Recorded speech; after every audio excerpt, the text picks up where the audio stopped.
Hey everyone, my name is Josh Kroenke. Yeah, just like the owner of the Denver Nuggets. But I'm not into basketball or management, and I'm definitely not a billionaire. What I do know is cars, and that's exactly what I talk about on this channel. Alright, enough with the intro. Let's get into today's topic. Updated, May 12, 2023, 21:56 p.m. Eastern Daylight Time. Published, March 24, 2023, 11 a.m. Eastern Daylight Time. You've probably ever heard of a car talk or motor talk. But if you're wondering if they are the same thing, the answer is no. Now then, you might be wondering, what is car talk, and how does it differ from horsepower? Well, horsepower and torque or torque are two important measures used to describe the power of an engine, but they refer to different aspects of an engine's performance. What is car torque or engine torque? The torque of an automobile is a measure of rotational force and is more specifically defined as the amount of force required to rotate an object around an axle. Torque is often considered the grunt of an engine, as it determines the engine's ability to do work, and is measured in pound-feet, lb/ft. Torque is what you feel when the force of the engine propels a vehicle forward and throws you back in your seat, as long as it doesn't brake traction and cause tires to smoke and squeal. The force created by an engine turns the crankshaft, and the transmission applies this torque to the wheels, moving the vehicle. The more force applied to the crankshaft, the more work the vehicle can do. What is horsepower in an automobile? Horsepower, HP, is commonly used to describe power output and indicates how much power an engine can produce. It is defined as the amount of work done in a given time.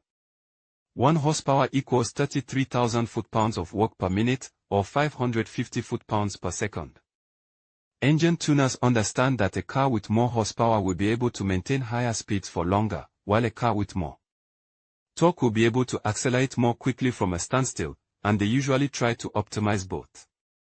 Entering various RPM values into the equation gives an idea of the range of power an engine can produce. Engine manufacturers measure the values and the relationship between torque and horsepower on a dyno and display the results on a dyno map. Performance can be measured directly at the crankshaft, with minimal power loss, or at the wheel, with some power loss from the transmission. Which is better, torque or power? Although torque and horsepower values are common selling points for vehicles, many consumers do not fully understand what they mean, or the relationship between the two. The answer to which is more important depends on the application. While torque measures the turning force produced by a vehicle's engine and the engine's ability to do work, horsepower measures how fast the engine can do work. Therefore, high torque makes an engine accelerate faster from a stop, and high horsepower increases top speed. While both are necessary to move a vehicle, if you're hauling heavy loads or pulling a trailer, you'll appreciate the added grunt of a high torque engine. If you're trying to beat the lap record at the local track, you'll want an engine tuned to maximize power. What is the torque of the car Mitsubishi Triton Kia Stinger 2022? In conclusion, understanding car torque and how it differs from horsepower is essential for anyone interested in automotive performance. Torque measures the twisting force that helps a vehicle accelerate, while horsepower reflects the engine's ability to maintain that speed over time. Both metrics play crucial roles in determining a car's overall performance, but they serve different purposes. By grasping these concepts, you can make more informed decisions when choosing a vehicle that suits your driving needs. Thank you for watching, and be sure to subscribe for more insights into the world of cars.